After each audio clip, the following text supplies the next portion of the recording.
The Great Hall of the Galactic Federation stretched for miles in every direction.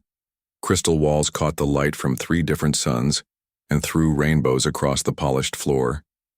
Representatives from 47 different worlds sat in floating chairs arranged in perfect circles.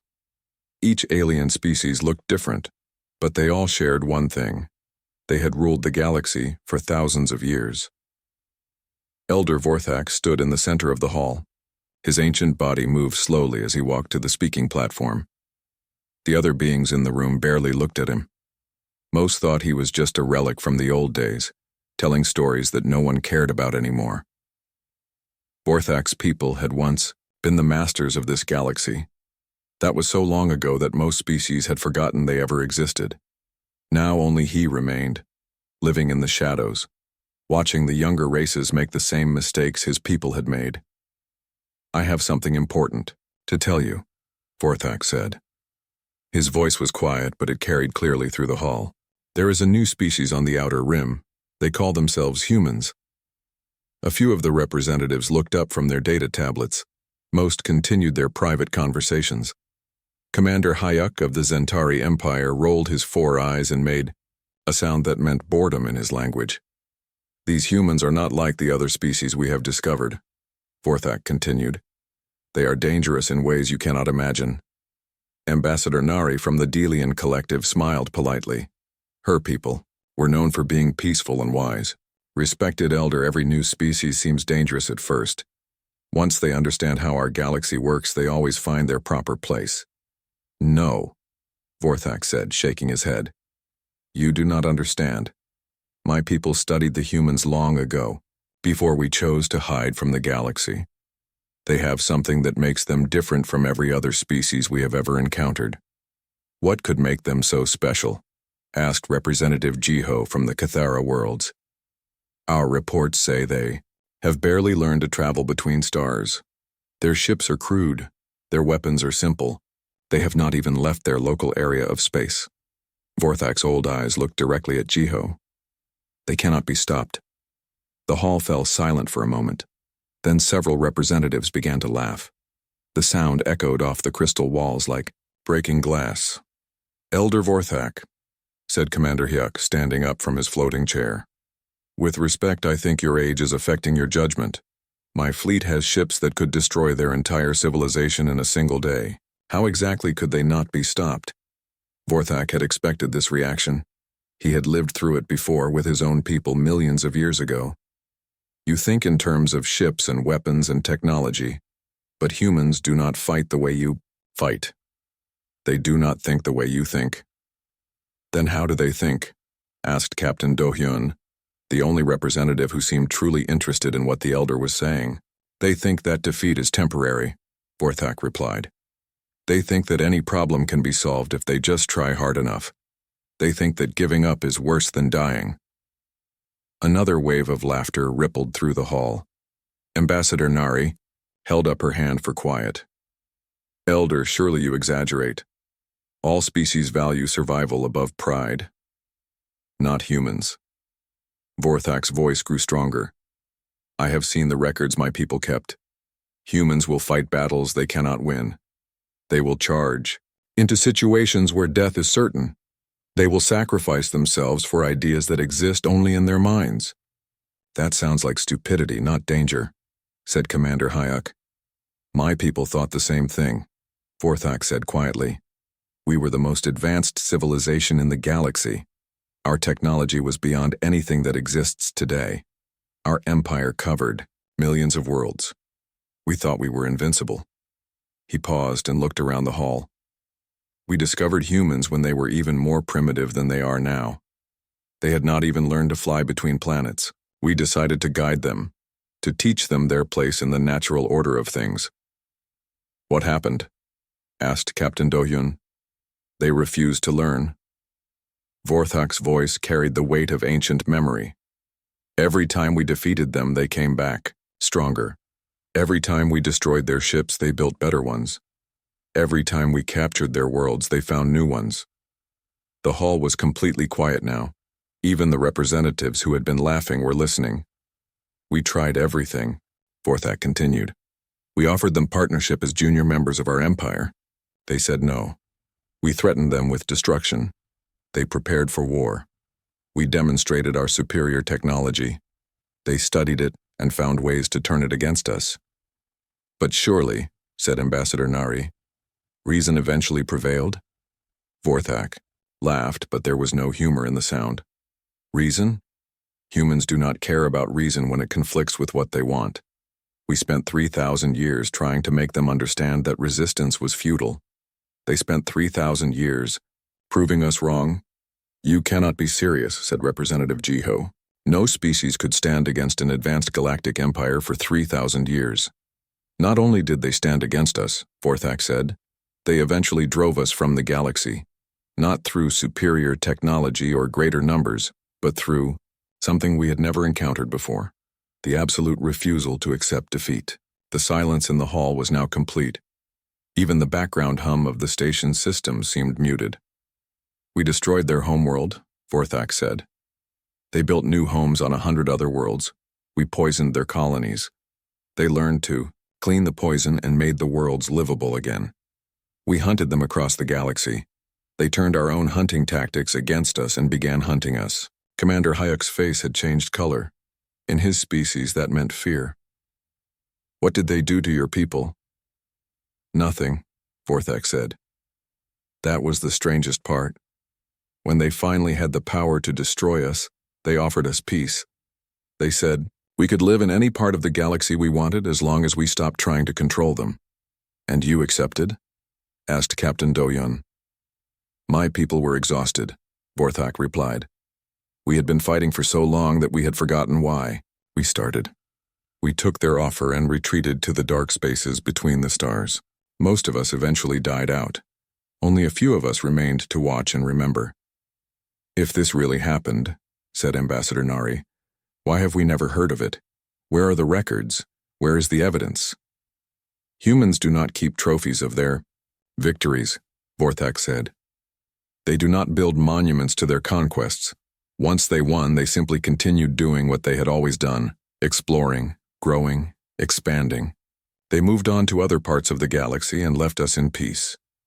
But if they were so powerful, asked Representative Jiho, why did they disappear? Why are they now primitive again? They did not disappear, Vorthak said.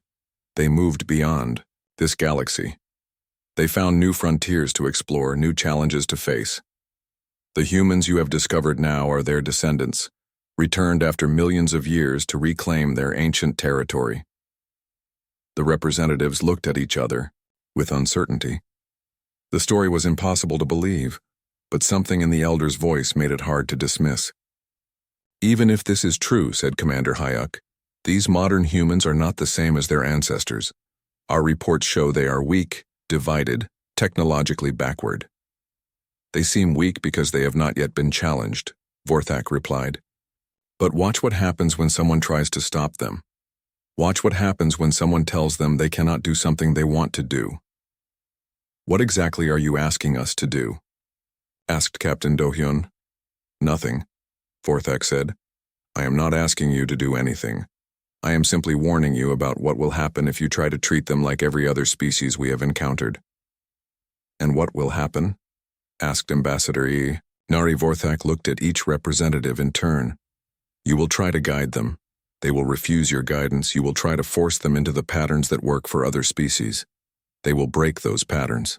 You will escalate until you are fighting a war you cannot win against an enemy you cannot understand. One species cannot threaten the entire galactic order, said Representative Jiho. My people said the same thing, Vorthak replied. We believed that any problem could be solved with enough technology and force. We learned too late that some problems cannot be solved, they can only be survived. The elder began walking toward the exit. I have given you my warning. What you do with it is your choice. Wait, called Captain Do-Hyun. What would you do if you were in our position? Vorthak stopped and turned back.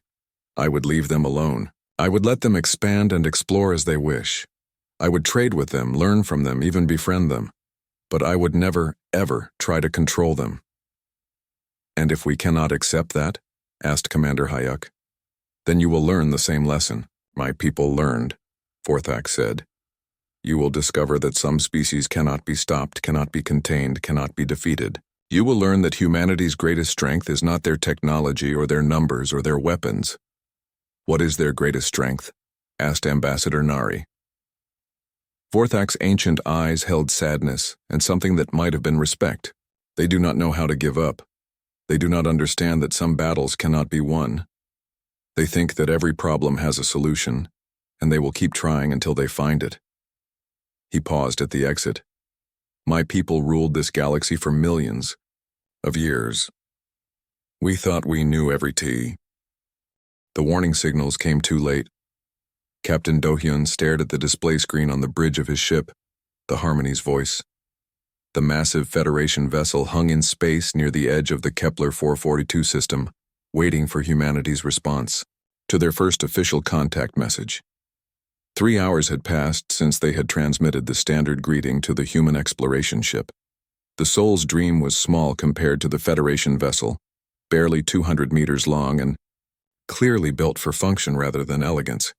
Its hull was covered with additional armor plating and extra equipment pods that made it look like someone had strapped a dozen different machines together and called it a spaceship. Still no response to our formal greeting, reported Communications Officer Somin. But we are detecting multiple signals between their ship and what appears to be a small fleet in the outer system. Do-hyun nodded. The humans had not come alone. Intelligence reports suggested they were establishing colonies throughout this region of space, but seeing the evidence was different from reading about it in reports. How many ships? He asked. At least 12, possibly more, replied his tactical officer. They appear to be civilian vessels, colony ships, cargo transports, mining equipment, nothing that reads as military. Civilian or not, they are expanding into unclaimed space without authorization, said Ambassador Nari, who had requested to be present for this historic first contact. This cannot be allowed to continue. Do-hyun remembered Elder Vorthak's warning, but he pushed the memory aside. The Federation had protocols for situations like this. New species needed guidance to find their proper place in the galactic community. It was for their own good. A new signal came through the communications array. The voice that spoke was female, confident, and speaking in accented Standard Galactic. Federation vessel Harmony's voice. This is Commander Ji-won Park of the Earth, Exploration Ship Soul's Dream. Thank you for the formal greeting and the information packet about galactic civilization. We appreciate the welcome. Do-hyun activated his own communications link. Commander Park, I am Captain Do-hyun of the Galactic Federation. We are pleased to make official contact with your species. We hope this will be the beginning of a long and beneficial relationship. We hope so too, Captain, came the reply. Your information packet was very educational. We had no idea the galaxy was so well organized. Ambassador Nari leaned forward. Commander Park, as representatives of the galactic community, we are prepared to offer your species guidance in adapting to life among the stars. There are established procedures for integrating new civilizations into the galactic order. There was a pause before the human commander responded. Could you be more specific about these procedures? Certainly, Nari said, consulting her data tablet. First, your species will need to restrict its expansion to no more than 3 star systems while you learn proper space navigation and resource management. Second, you will need to submit to Federation oversight of your colonial activities to ensure they meet environmental and safety standards. Third, you will need to limit your population growth to sustainable levels as determined by galactic ecological experts. Another pause. Longer this time. I see, Commander Park finally said. And what happens if we prefer to manage these things ourselves? Do-hyun felt a flicker of unease. The human's tone had changed subtly, but something in it reminded him of the Elder's warning. Commander, he said, trying to keep his voice diplomatic, please understand that these procedures exist for the protection of all galactic species. Young civilizations often make mistakes that can have serious consequences. We have thousands of years of experience in managing galactic expansion. Captain Do-hyun, I appreciate the offer, Commander Park replied. But humanity has been managing expansion and growth for quite a while ourselves. We have made plenty of mistakes, but we have also learned from them. We prefer to continue making our own decisions. Ambassador Nari's expression hardened. Commander, you misunderstand the situation. These are not suggestions. New species cannot simply ignore established galactic law. Ambassador, the human voice said, and now there was definitely something different in the tone. With all respect, we did not ask to join your galactic law. We were exploring our own region of space when you contacted us. Space does not belong to any one species, Nari replied firmly. All expansion must be coordinated through proper channels to prevent conflicts. I understand your concern, Commander Park said, but humanity has never been very good at asking permission to explore.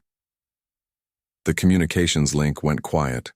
Do-hyun studied the tactical display, watching the human ship's position. It had not moved, but something felt different. Commander Park, he said, we want to resolve this peacefully. Perhaps we could arrange a meeting between our species leaders to discuss these matters more thoroughly. That sounds reasonable, the human replied. But I should probably tell you that while we have been talking, I have been sending reports back to Earth. Our government is already aware of your requirements. And? Asked Ambassador Nari. And they asked me to give you our official response. Do-hyun waited, hoping the humans would show the wisdom that most species eventually displayed when confronted with galactic reality. Our official response, Commander, Park said, is thank you but no. The bridge of the Harmony's voice fell silent. In all his years of diplomatic service, Ambassador Nari had never heard a new species simply refuse to acknowledge galactic authority. Commander, she said slowly, I do not think you understand the consequences of this decision. The Galactic Federation represents 47 civilizations with technology far in advance of your own. We have the power to enforce our decisions. I am sure you do, the human replied calmly. But we have something you might not have considered. What is that? Asked Do-hyun. We do not care. The statement was delivered so matter-of-factly that it took several seconds for its implications to sink in. Do-hyun had dealt with dozens of first-contact situations, but he had never encountered a species that simply dismissed the reality of superior force. Commander Park, he said carefully, surely you realize that resistance would be futile. Our single ship carries more firepower than your entire civilization possesses. Probably true, the human agreed. But that assumes we would fight you the way you expect to be fought. Before anyone on the Federation bridge could ask what that meant, Ambassador Nari made a decision that would echo through galactic history. Captain Do-hyun, she said formally, I invoke Directive 847. This species has refused to acknowledge galactic authority and must be shown the consequences of that decision. Do-hyun felt his heart sink. Directive 847 called for a demonstration of superior capability, usually a carefully controlled display of advanced weapons that convinced primitive species to reconsider their position. Ambassador, perhaps we should consider other options. First, he began. The directive is clear, Nari replied. Activate your weapon systems and disable the human vessel. No permanent damage, just enough to demonstrate reality. Do-hyun looked at his tactical officer who was waiting for orders. Elder Vorthak's words echoed in his memory, but Federation law was clear. New species that refused to acknowledge proper authority needed to be educated. Tactical, he said reluctantly. Target their propulsion systems. Minimum power. We want to disable, not destroy. Targeting solution locked, the tactical officer reported. Commander Park, Do-hyun transmitted. You are about to see a demonstration of Federation technology. We will disable your ship's engines to prove our capabilities. This is not an attack. It is an education. Understood, Captain, the human replied. Just so you know, we will consider this an act of war. The casual way she said it made Do-hyun hesitate. Most species threatened war in angry tones with passion and fear. Commander Park sounded like she was discussing the weather. Fire, he ordered. The Federation's most advanced disabling beam lanced out across space and struck the human ship. It was designed to temporarily overload enemy systems without causing permanent damage. The perfect tool for demonstrations like this. The Soul's Dream shuddered under the impact. Its external lights flickered and several system displays went dark. For a moment, it looked like the demonstration was working exactly as planned. Then the human ship's emergency power systems came online. One by one, the darkened sections began lighting up again. Within minutes, the vessel was operating normally. "Interesting weapon," Commander Park transmitted. "Our engineers are analyzing the energy patterns now." Do-hyun stared at his displays, in disbelief. The disabling beam should have left the human ship powerless for hours. No known technology could restore systems that quickly. "How?" he asked. "Redundancy," the human replied simply. "We build everything with backup systems, and backups for the backups. It is an old human habit." "Tactical," ordered Ambassador Nari. "Increase power and fire again." "Ambassador," Do-hyun protested, "perhaps we should reconsider." "Fire!" The second beam was twice as powerful as the first. It struck the human ship, and this time caused visible damage. Hull plating buckled and atmosphere vented from several sections. The ship went completely dark for nearly 30 seconds. Then, impossibly, the lights came back on. "That one actually hurt," Commander Park transmitted. "But we are still here. How are they restoring power so quickly?" 2 years had passed since first contact, and the galaxy was beginning to understand what Elder Vorthak had tried to warn them about. Admiral Soman stood on the bridge of the Federation monitoring station at Proxima Base, studying the holographic display that showed human expansion throughout the Outer Rim. What she saw defied every principle of galactic colonization that had been established over thousands of years. "Show me the latest report," she ordered her intelligence officer. The display changed to show a detailed breakdown of human activities. Over the past month, each new settlement was marked with a bright blue dot, and there were far too many of them. 47 new colonies established in the last 30 days, the officer reported. That brings their total to over 300, confirmed settlements across 86 star systems. Admiral Soman shook her head. How is that possible? 2 years ago, they had barely left their home system. They do not follow standard colonization patterns, the officer explained. Instead of establishing a few large, well-defended colonies, they spread out like water, finding cracks in stone. They put small groups of people everywhere, even in places we would consider uninhabitable. The Admiral studied the display more carefully. Many of the human settlements were in locations that no sane species would consider suitable for colonization. Worlds with toxic atmospheres, systems with dangerous radiation levels, asteroid fields that claimed ships regularly. "What about the Forbidden Zone?" she asked. The officer's expression grew troubled. "That is where the situation becomes unusual." The display shifted to show the region of space known throughout the galaxy as the Forbidden Zone. Ancient wars had left the area filled with energy storms that could tear apart starships and radiation that killed most known life forms. No species had successfully established a permanent presence there in over 1,000 years. The display now showed 17 human settlements scattered throughout the zone. 17? Admiral Soman could not hide her disbelief. "How many ships have they lost?" "According to our long-range sensors, they have lost 43 vessels attempting to navigate the zone," the officer replied. "But they keep sending more. And they have actually established working colonies in there." "Yes, Admiral. Not only are they surviving, they appear to be thriving. Our latest intelligence suggests they are mining rare minerals that can only be found in storm-affected regions." "Admiral," Soman felt a chill that had nothing to do with the station's temperature controls. She was beginning to understand that humanity's approach to expansion was fundamentally different from anything the galaxy had seen before. "What does the Council say about this?" she asked. "The Council is divided," the officer replied diplomatically. "Some members want to take direct action to limit human expansion. Others suggest we should continue diplomatic efforts." "And the Zentari?" "Commander Hyuk has been asking for permission to launch what he calls a corrective action for the past 6 months. Admiral Soman nodded grimly. She had read Hyuk's reports.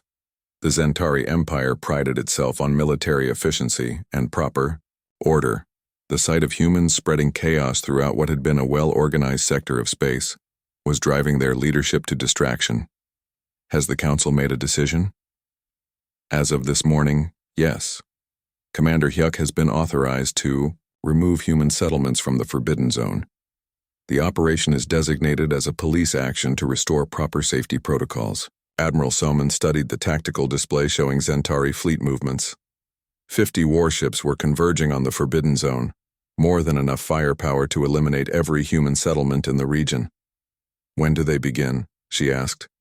Fleet deployment is already underway. Commander Hyuk estimates the operation will be complete within 72 hours. 3 days later, Admiral Soman received the first reports from the Forbidden Zone, and she immediately understood that everything had changed. The operation had begun exactly as planned. Commander Hyuk's fleet entered the zone in perfect formation, their advanced shields protecting them from the worst of the energy storms. The humans had been detected and warned to evacuate their illegal settlements. The human response had been simple. No. What followed was unlike any military engagement in recorded galactic history. The humans had no fleet in any conventional sense. Their warships were converted mining vessels, modified cargo haulers, and colony ships hastily fitted with improvised weapons. By every military calculation, they should have been annihilated within the first hour of combat. Instead, they fought in ways that no military academy had ever taught, and no tactical manual had ever considered. Human ships did not retreat when damaged. They used their damage as weapons, deliberately ramming Zentari vessels or detonating their own power cores at close range. When their weapons were destroyed, they used their mining equipment as weapons. When their shields failed, they used the energy storms themselves as cover and weapons. Most disturbing of all, they seemed to learn and adapt during the battle itself. Tactics that worked against them in the first hour stopped working in the second hour. Weapons that damaged them effectively were quickly countered by improvised defenses that the humans created in real time. Give me a direct line to Commander Hyuk, Admiral Soman ordered. When the connection was established, the Zentari commander's image appeared on the main screen. His usually immaculate uniform was disheveled, and his 4 eyes showed exhaustion and something that might have been fear. Admiral, he said without preamble, I need reinforcements. How many reinforcements? She asked. All of them, Hyuk replied. Send every available ship. Commander, your reports indicate you still have numerical superiority. How many human ships are you facing? That is the problem, Hyuk said, running one hand through his hair in a gesture of frustration. I do not know. Every time we destroy one of their ships, 2 more appear. They are building new vessels during the battle using salvaged materials. From ships we have destroyed. Admiral Soman felt the universe shift around her. They are building ships during combat? Not just building, Hyuk confirmed. Improving. Each new ship they construct incorporates design elements from our own vessels. They are using our own technology against us, and they are making it better. How is that possible? I do not know. Hyuk's professional composure cracked slightly. They do things that should not work. They combine technologies that should be incompatible. They ignore safety protocols that exist for good reasons, and somehow their ships do not explode. Admiral, Soman checked the tactical display. The battle had been raging for almost 60 hours, and the Zentari fleet was showing signs of serious damage. What are your casualty reports? She asked. 37 ships destroyed or severely damaged, Hyuk replied. The humans have lost. I cannot give you an accurate count. They have lost at least twice as many ships as we have, but they seem to consider that acceptable. Acceptable? Admiral, they are treating this like a learning experience. I intercepted one of their communications. A human captain was actually thanking his crew for the opportunity to test their new weapons against real targets. Admiral Soman felt a cold knot forming in her stomach. Commander, I want you to withdraw your fleet immediately. Admiral? Hyuk looked confused. We can still win this engagement. With reinforcements? No, she said firmly. Withdraw now. Make it look like a tactical retreat if you need to, but get your ships out of there. I do not understand. Why? Admiral Soman thought about Elder Vorthak's warning about species that could not be stopped. Because we are not fighting a battle, we are providing them with training. 6 hours later, what remained of the Zentari fleet limped out of the Forbidden Zone. They had technically won the engagement. The human settlements had been destroyed and the immediate military threat eliminated. But as Admiral Soman read the after-action reports, she realized that the humans had achieved something more valuable than victory. They had learned. Every Zentari weapon system, every tactical formation, every strategic doctrine used in the battle had been studied, analyzed, and countered by human engineers and tacticians who adapted faster than their enemies could adjust. The humans had turned their defeat into a comprehensive education in advanced galactic warfare. Within days of the battle's end, long-range sensors detected new human ships entering the Forbidden Zone. These vessels incorporated design elements, clearly derived from captured Zentari technology, but improved in ways that Federation engineers could not immediately understand. The human settlements were rebuilt within weeks, but they were no longer the crude outposts they had been before. They were now fortified positions defended by hybrid human-alien weapons and protected by shields that combined human redundancy with Zentari efficiency. Admiral Soman called an emergency meeting of the Federation Council. When the representatives gathered, she presented them with a simple question that would define the galaxy's future. What do we do about a species that becomes stronger every time we fight them? Ambassador Nari was the first to respond. We fight them properly. The Zentari operation was too limited. We need overwhelming force. To what end? Asked Captain Do-yun, who had been following human expansion since first contact. Every engagement teaches them more about our capabilities while revealing their adaptability. We are not weakening them. We are educating them. 5 years had passed since humanity first announced its presence to the galaxy, and Fleet Admiral Unji stood on the bridge of the indomitable flagship of the Human Defense Corps. Around her, the massive command center hummed with activity, as hundreds of officers coordinated the largest military operation in human history. Through the transparent aluminum viewports, she could see the human fleet stretching to the horizon. Over 800 ships of various sizes and designs filled the space around Vega Prime, the heart of human civilization in this sector. Colony ships served as mobile bases, mining vessels had been converted into carriers, and completely new warship designs incorporated technology captured, borrowed, or traded from a dozen different alien species. Admiral, reported Captain Minho, her tactical coordinator. Long-range sensors confirm the Great Alliance fleet is approaching the system perimeter. 3,000 ships representing 12 galactic powers. Yunji nodded calmly. The Great Alliance had finally decided to end what they called the human problem once and for all. Representatives from the Zentari Empire, the Federation, the Delian Collective, and 9 other major civilizations had pooled their resources for what they termed the final pacification. Estimated time to engagement? She asked. 6 hours, Admiral, replied Captain Taehyun, the chief engineer who had become humanity's foremost expert on alien technology. Their fleet formation suggests they plan to surround the entire system and demand our surrender. Will they actually attack civilian populations? Asked Dr. Hana, the diplomatic advisor who had argued against this confrontation until the very last moment. Unknown, Yunji replied honestly. But we cannot base our strategy on their restraint. The truth was that humanity had forced this confrontation through 5 years of relentless expansion. Every attempt at diplomatic compromise had failed because humans simply could not accept the limitations that other species considered reasonable. Every military action against human settlements had only resulted in humans becoming stronger and more determined. Now the galactic powers had decided that humanity must be stopped permanently, even if that meant the complete destruction of human civilization. Admiral, called Communications Officer Sungho, we are receiving a transmission from the Alliance fleet. They are requesting to speak with our senior leadership. Put them through, Yunji ordered. The main display activated to show a collection of alien faces representing the most powerful civilizations in the galaxy. At the center stood Commander Hyuk of the Zentari Empire, his 4 eyes hard with determination. Admiral Yunji, he said formally. I am Commander Hugh, speaking for the Great Alliance. We are here to offer humanity one final opportunity to accept galactic law and limit your expansion to approved territories. Commander Hugh, Yunji replied politely. I am afraid that is not acceptable. Humanity will continue to expand and explore as we see fit. Then you choose war, said Ambassador Nari, her usually peaceful demeanor replaced by cold resolve. Admiral, you face the combined might of 12 civilizations. Your fleet is outnumbered more than 3 to 1.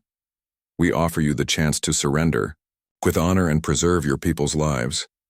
Yunji looked around her bridge at the faces of her officers. These were people who had been born in space, raised on frontier worlds, and trained in the philosophy that no challenge was too great to overcome. They showed no fear, only grim determination. Ambassador, she said, I appreciate your concern for human lives, but you misunderstand our situation. How so? Asked Representative Jiho from the Kithara worlds.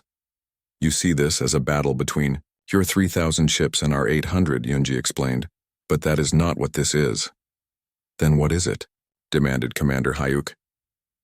Yunji activated her tactical display, showing not just the military vessels in the system, but every human installation, station, and outpost. This is not a battle between fleets. This is a battle between your way of thinking and ours. The display zoomed out to show the entire Vega system, dozens of worlds, hundreds of space stations, thousands of mining platforms and research facilities. Over 50 million humans lived and worked throughout the system, and every one of them was prepared to fight. You think in terms of military, units and strategic objectives, Yunji continued. We think in terms of survival. You see ships and weapons. We see our entire civilization. Admiral, said Ambassador Nari, surely you cannot mean to involve civilians in military combat. That violates every principle of civilized warfare. Ambassador, Yunji replied, there are no civilians here. Every human in this system understands what is at stake. Every person, from scientists to miners to children old enough to operate equipment, is prepared to do whatever is necessary to ensure our species continues to exist. The alien representatives looked at each other with expressions of shock and a horror. The idea of total war, of an entire civilization willing to fight to the last person, was something they had never encountered. This is madness, said Commander Hayek. No species commits suicide rather than accept reasonable terms. We are not committing suicide, said General Sungho, appearing on the display alongside Admiral Yunji. We are ensuring our survival. There is a difference. General Sungho commanded the ground-based defenses and civilian militia that would support the space battle. Under his coordination, factories, schools, and research centers had been converted into weapons production facilities. Cargo ships had become ammunition suppliers. Even passenger liners carried armed civilians ready to board and capture enemy vessels. General, asked Dr. Soman from the Kithara delegation, surely your people understand that resistance against such overwhelming force is futile. Dr. Soman, General Sungho replied, futility is a concept that applies to people who can imagine acceptable defeat. We cannot imagine defeat being acceptable. The alien representatives continued trying to find some rational basis for negotiation, but they were speaking to humans who had grown up with stories of their ancestors surviving ice ages, global wars, and natural disasters that should have destroyed their species. Concepts like acceptable losses and reasonable compromise had different meanings for people who viewed extinction as the only true defeat. Admiral Yunji, said Commander Hyuk finally, we will give you 1 hour to reconsider. After that, we will be forced to demonstrate the consequences of your decision. Commander, Yunji replied, we appreciate the warning. Please know that we will use that hour productively. The transmission ended, leaving the human fleet to prepare for what everyone knew would be the most important battle in human history. During that hour, something unprecedented happened throughout the Vega system. Instead of panic or despair, the human population began what they called final preparations. Not preparations for death, but preparations for victory. Factory workers who had been producing farming equipment for colony worlds switched to manufacturing ammunition. Research scientists who had been studying alien technology shared their discoveries with ship captains who immediately began implementing improvements. Children too young to fight were evacuated to the safest locations available, but teenagers volunteered for support roles aboard warships. Most remarkably, humans throughout the system began sharing resources and information with a coordination that impressed even their enemies. Ship captains traded crew members to balance experience levels. Engineers shared blueprints for new weapons designs developed in the last few hours. Miners provided detailed maps of asteroid fields that could be used as tactical advantages. When the Great Alliance fleet finally attacked, they discovered that they were not fighting a human military. They were fighting human civilization itself. The battle began with a massive bombardment intended to cripple human military capabilities quickly and decisively. Alliance ships used weapons that should have destroyed the improvised human fleet within minutes. Instead, they found themselves fighting an enemy that seemed to multiply rather than diminish under attack. When human warships were destroyed, their crews were recovered by civilian vessels that immediately joined the battle.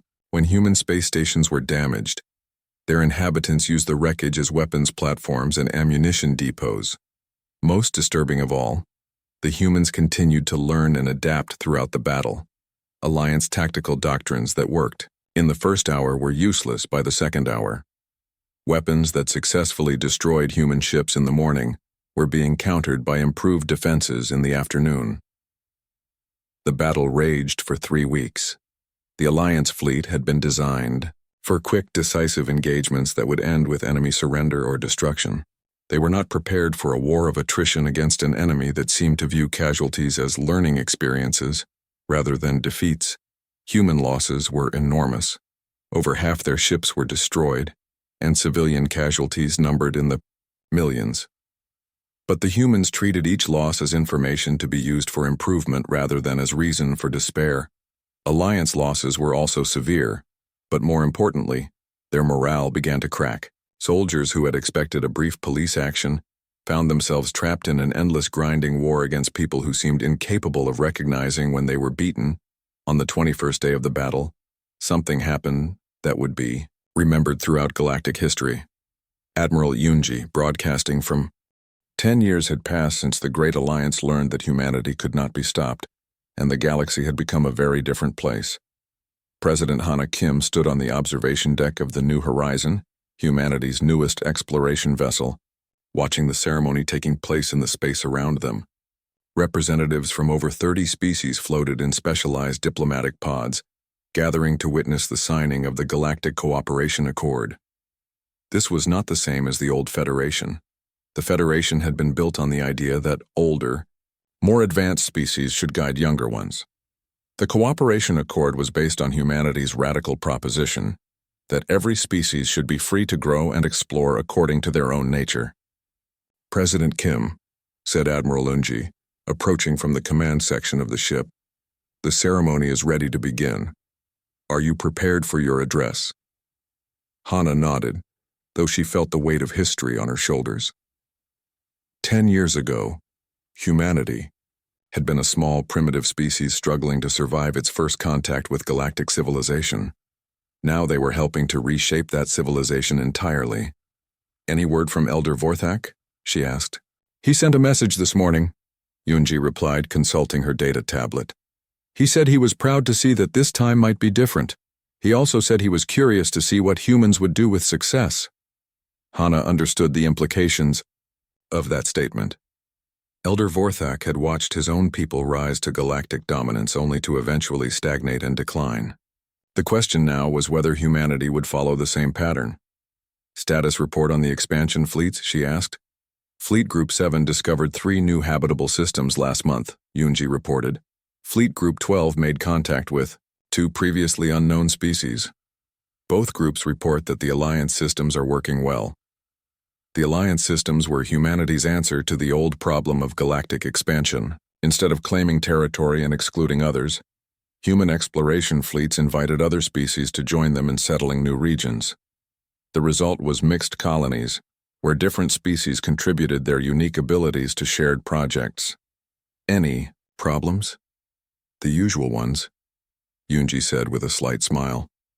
The Thurian engineers still think human safety standards are insane. The Cathara scientists still cannot understand why we build redundant systems for everything. But they are all working together.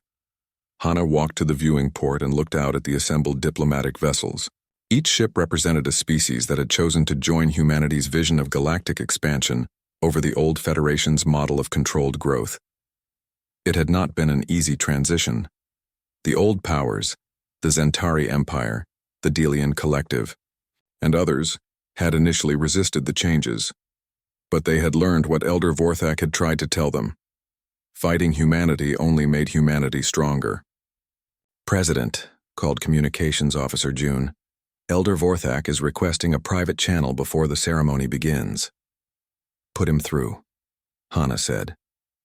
The ancient being's image appeared on a small display screen. He looked exactly as he had 10 years ago, and probably as he had looked for millions of years before that. President Kim, he said in his quiet, measured voice, I wanted to speak with you before the ceremony. Of course, Elder. What can I do for you? I have something to show you, Vorthak said. Something that will help you understand the choice your species faces. The display changed to show what looked like a star map, but unlike any Hana had ever seen. Instead of showing current galactic territories, it showed the galaxy as it had existed millions of years ago.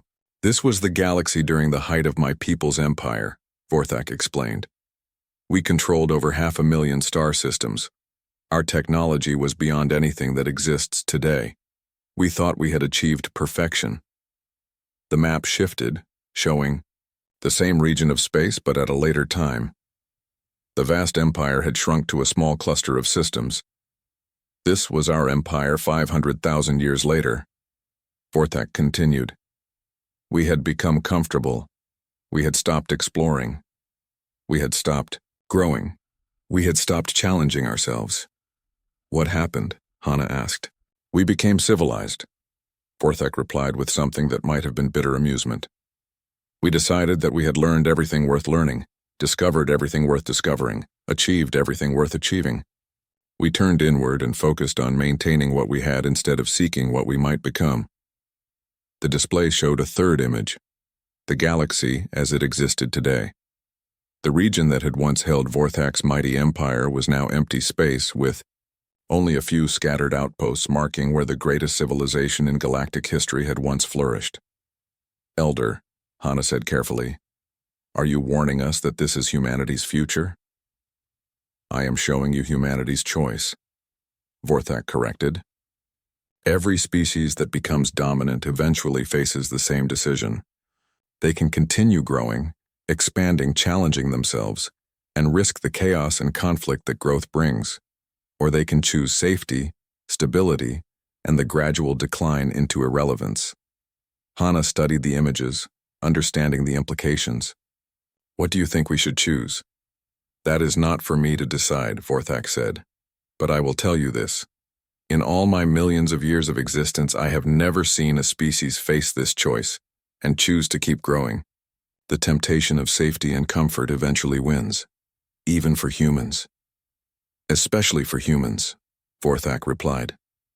Your species' greatest strength is your refusal to accept limitations.